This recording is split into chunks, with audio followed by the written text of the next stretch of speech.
ಪಶ್ಚಿಮ ಬಂಗಾಳದಲ್ಲಿ ಸರ್ಕಾರ ಬದಲಾಗಿದೆ. ಟಿಎಂಸಿಯ ಬದಲಾಗಿ ಬಿಜೆಪಿ ಅಧಿಕಾರಕ್ಕೇರಿದೆ. ಬಿಜೆಪಿ ಅಧಿಕಾರಕ್ಕೆ ಬರ್ತಾ ಇದ್ದಂತೆ ಅಲ್ಲಿದ್ದಂಥ ಅಕ್ರಮ ನುಸುಳುಕೋರರಿಗೆ ಆತಂಕ ಶುರುವಾಗಿದೆ. ಎಲ್ಲಿ ನಮ್ಮನ್ನ ವಾಪಸ್ಸು ಬಾಂಗ್ಲಾಗೆ ಒದ್ದೋಡಿಸ್ತಾರೋ ಅನ್ನೋ ಆತಂಕದಲ್ಲಿದ್ದಾರೆ ಬಾಂಗ್ಲಾದ ವಲಸಿಗರು. ಸದ್ಯ ಅವರ ಕಣ್ಣು ಬೆಂಗಳೂರಿನ ಕಡೆಗೆ ನೆಟ್ಟಿದೆ ಅನ್ನೋ ಆತಂಕಕಾರಿ ಮಾಹಿತಿ. ನಮ್ಮನ್ನ ಎಲ್ಲಿ ಒದ್ದೋಡಿಸ್ತಾರೆ ವಾಪಸ್ಸು ಬಾಂಗ್ಲಾಗೆ ಅನ್ನೋದು ಗೊತ್ತಾಗ್ತಾ ಇದ್ದಂತೆ ನುಸುಳುಕೋರರು ಬೆಂಗಳೂರಿನ ಕಡೆಗೆ ಮುಖ ಮಾಡುವಂತ ಆತಂಕ ಸೃಷ್ಟಿಯಾಗಿರೋದು. ಪೊಲೀಸ್ ಕಮಿಷನರ್ ಸೂಚನೆಯನ್ನ ಕೊಟ್ಟಿದ್ದಾರಂತೆ, ಅಧಿಕಾರಿಗಳಿಗೆ ಅಲರ್ಟ್ ಆಗಿರಿ. ಸ್ಥಳೀಯ ಪೊಲೀಸರಿಗೆ ಸೂಚನೆಯನ್ನ ಕೊಟ್ಟಿದ್ದಾರೆ. ಪಶ್ಚಿಮ ಬಂಗಾಳದಿಂದ ಬರುವಂತ ರೈಲುಗಳು, ಅದರ ಬಗ್ಗೆ ಸ್ವಲ್ಪ ನಿಗಾ ಇಡಿ. ಬಸ್ಸುಗಳ ಬಗ್ಗೆ ನಿಗಾ ಇಡಿ. ಅಪರಿಚಿತರು ಬಂದು ನೆಲೆಸುವಂತ ಸಾಧ್ಯತೆಗಳಿದ್ದಾವೆ. ಪಶ್ಚಿಮ ಬಂಗಾಳದಲ್ಲಿ ಪರಿಸ್ಥಿತಿ ಬದಲಾಗಿದೆ. ನುಸುಳುಕೋರರಿಗೆ ಪೂರಕವಾದಂತ ಪರಿಸ್ಥಿತಿ ಅಲ್ಲಿಲ್ಲ.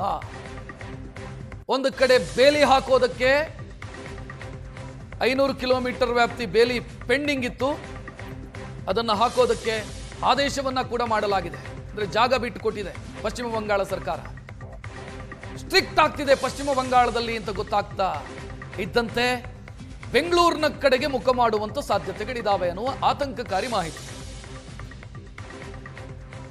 ಹೆಚ್ಚಿನ ಡೀಟೇಲ್ ನೀಡೋದಕ್ಕೆ ನಮ್ಮ ಪ್ರತಿನಿಧಿ ಶರತ್ ನೇರ ಸಂಪರ್ಕದಲ್ಲಿ. ಶರತ್, ಎಷ್ಟು ಎಚ್ಚರಿಕೆಯಿಂದ ಇದ್ರೂ ಕೂಡ ಸಾಲೋದಿಲ್ಲ. ಯಾಕಂತಂದ್ರೆ ಆಲ್ರೆಡಿ ಬೆಂಗಳೂರು, ಚಿಕ್ಕಮಗಳೂರು, ಕೊಡಗು ಈ ಭಾಗದಲ್ಲಿ ಅಕ್ರಮ ನುಸುಳುಕೋರರು ಇದ್ದಾರೆ ಅನ್ನುವಂಥ ಆರೋಪಗಳಿದ್ದಾವೆ. ಏನು ಮುನ್ನೆಚ್ಚರಿಕೆಯನ್ನು ವಹಿಸಿದೆ ಪೊಲೀಸ್ ಇಲಾಖೆ?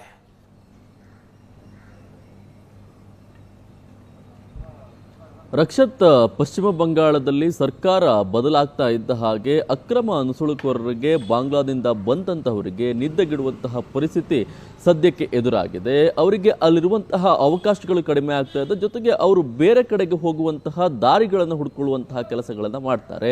ಅದರಲ್ಲಿ ಇತ್ತೀಚೆಗೆ ಹಿಂದೆಯೂ ಕೂಡ ಗೊತ್ತಾಗ್ತಾ ಇರುವಂತೆಯೂ ಕೂಡ ಬಾಂಗ್ಲಾ ನುಸುಳುಕೋರರಿಗೆ ಬೆಂಗಳೂರು ಒಂಥರ ಹಾರ್ಟ್ ಫೇವರೇಟ್ ಜಾಗ ಇದ್ದ ಹಾಗೆ, ಆ ಕಾರಣದಿಂದಾಗಿ ಈ ಭಾಗಕ್ಕೆ ಬರುವಂತಹ ಸಾಧ್ಯತೆಗಳು ಹೆಚ್ಚಾಗಿ ಇದೆ ಅನ್ನುವಂಥ ಒಂದು ಕಾರಣಕ್ಕೋಸ್ಕರ ಈಗಾಗಲೇ ನಗರ ಪೊಲೀಸ್ ಆಯುಕ್ತರು ಸ್ಥಳೀಯ ಪೊಲೀಸರಿಗೆ ಮಾಹಿತಿಯನ್ನು ಕೊಡುವಂತಹ ಕೆಲಸವನ್ನು ಮಾಡಿದ್ದಾರೆ.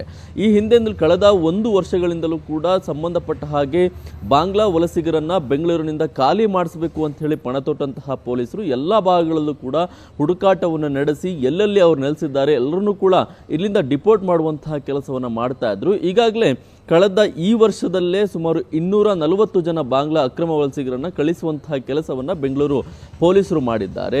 ಇನ್ನು ಬರೋರಿಗೆ ಅವಕಾಶವನ್ನು ಮಾಡಿಕೊಡಬಾರ್ದು ಎನ್ನುವಂಥ ಒಂದು ಕಾರಣಕ್ಕೋಸ್ಕರ ಈಗಾಗಲೇ ಪಶ್ಚಿಮ ಬಂಗಾಳ ಭಾಗದಲ್ಲಿ ಇಲ್ಲಿದ್ದಂಥವರು ಜೊತೆಗೆ ಬಾಂಗ್ಲಾ ವಲಸಿಗರನ್ನು ಕರೆಸ್ಕೊಳ್ಳೋದಕ್ಕೆ ಸಾಧ್ಯತೆ ಇರುವಂಥವ್ರನ್ನ ಎಲ್ಲೆಲ್ಲಿ ಎಲ್ಲ ವಾಸವನ್ನು ಮಾಡ್ತಿದ್ದಾರೆ, ಪಶ್ಚಿಮ ಬಂಗಾಳ ಭಾಗದವರು ಎಲ್ಲಿ ವಾಸವನ್ನು ಮಾಡ್ತಿದ್ದಾರೆ ಅವರ ಮೇಲೆ ಕಣ್ಣಿಡಿ ಎನ್ನುವಂಥ ಒಂದು ವಿಚಾರವನ್ನು ಕಮಿಷನರ್ ಅವರು ಹೇಳಿರುವಂಥದ್ದು. ಜೊತೆಗೆ ಆ ಭಾಗದಿಂದ ಬರುವಂತಹ ರೈಲುಗಳ ಮೇಲೆ ಕಣ್ಣಿರಬೇಕು, ಎಲ್ಲರನ್ನೂ ಕೂಡ ಪರೀಕ್ಷೆಯನ್ನು ಮಾಡಿ ತದನಂತರ ಬಿಡಬೇಕು ಅನ್ನೋ ನಿಟ್ಟಿನಲ್ಲಿ ಸೂಚನೆಯನ್ನು ಕೊಟ್ಟಿರುವಂಥದ್ದು. ಈಗಾಗಲೇ ಇದಕ್ಕೆ ಸಂಬಂಧಪಟ್ಟಂತೆ ಎಲ್ಲ ಪೊಲೀಸರು ಕೂಡ ಕಾರ್ಯಪ್ರವೃತ್ತರಾಗಿದ್ದಾರೆ. ಯಾವುದೇ ಕಾರಣಕ್ಕೂ ಕೂಡ ಇಲ್ಲಿ ಅಕ್ರಮ ಬಾಂಗ್ಲಾ ವಲಸಿಗರಿಗೆ ವಾಸವನ್ನು ಮಾಡೋದಕ್ಕೆ ಅವಕಾಶವನ್ನು ಮಾಡಿಕೊಡಬಾರದು ಎನ್ನುವ ನಿಟ್ಟಿನಲ್ಲಿ ಸದ್ಯಕ್ಕೆ ಪೊಲೀಸರು ಅದಕ್ಕೆ ಸಂಬಂಧಪಟ್ಟಂತಹ ಕಾರ್ಯಾಚರಣೆ ನಡೆಸ್ತಾ ಇರುವಂಥದ್ದು. ರಕ್ಷಿತ, ಧನ್ಯವಾದ ಶರತ್ ಮಾಹಿತಿಗೆ.